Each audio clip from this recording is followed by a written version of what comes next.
She didn't hold the knife. She didn't dig the graves. She didn't choose the victims. But she helped every single time. While children vanished across France, one man became known as a monster. But behind him stood a woman, quiet, obedient, invisible. She watched. She waited. She followed orders. Her name was Monique Olivier, and without her, some of France's most horrifying crimes might never have happened. Monique Olivier was born in 1948 in France and lived an unremarkable life, quiet, introverted, and emotionally fragile. She struggled with low self-esteem and a desperate need to belong. Unlike typical criminals, Monique never sought attention or power. Instead, she craved acceptance. That craving would lead her into the shadow of one of France's most notorious serial killers, Michel Fourniret. Where he was dominant and sadistic, Monique was submissive and compliant. Together they formed a partnership of horror. Monique met Michel Fourniret in the late 1980s. He was older, confident, manipulative, and already deeply disturbed. He quickly took control of her life emotionally, psychologically, and sexually. Michel convinced Monique that obedience was love and silence was loyalty. She became his wife, his assistant, and ultimately his accomplice. What began as a toxic relationship soon transformed into something far more horrifying. Michel Fourniret kidnapped young girls across France and Belgium. But he did not act alone. Monique Olivier often helped lure victims by appearing harmless and trustworthy. She sometimes acted as a lookout. Other times, she waited nearby while the crimes were committed. She knew what Michel was doing. She heard the screams, and she stayed silent. Her role was not always active, but her silence made the crimes possible.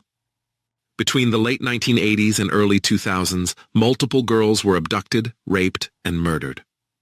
For years, families searched without answers. Michel Fourniret became known as the Ogre of the Ardennes.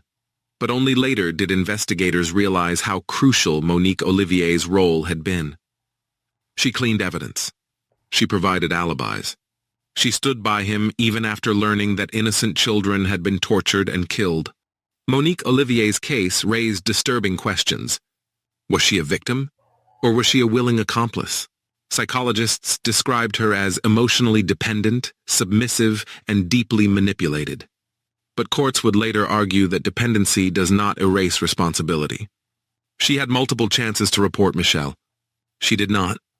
Fear and loyalty kept her silent, but silence, in this case, killed. In 2003, Michel Fourniret was arrested. Initially, Monique denied everything. But years later, after separating emotionally from Michel, she began to talk. Her confessions helped investigators locate victims' remains and understand how the crimes occurred. For families, her words came too late, but they finally brought truth. In 2008, Monique Olivier was convicted as an accomplice to kidnapping and murder and sentenced to life imprisonment. The court ruled that her obedience did not excuse her actions. She was not just a passive observer, she was an essential part of the killing machine. France was forced to confront a terrifying idea. Evil does not always act alone, and sometimes it survives through submission. Monique Olivier's story remains one of the most controversial in European crime history. Some see her as a manipulated victim. Others see her as a silent predator. What is undeniable is this. Without her, several murders might not have happened. Her case changed how France investigates accomplices and psychological control in violent crimes. Monique Olivier didn't commit violence with her hands. She committed it with her silence. Her story reminds us that evil does not always scream. Sometimes, it obeys.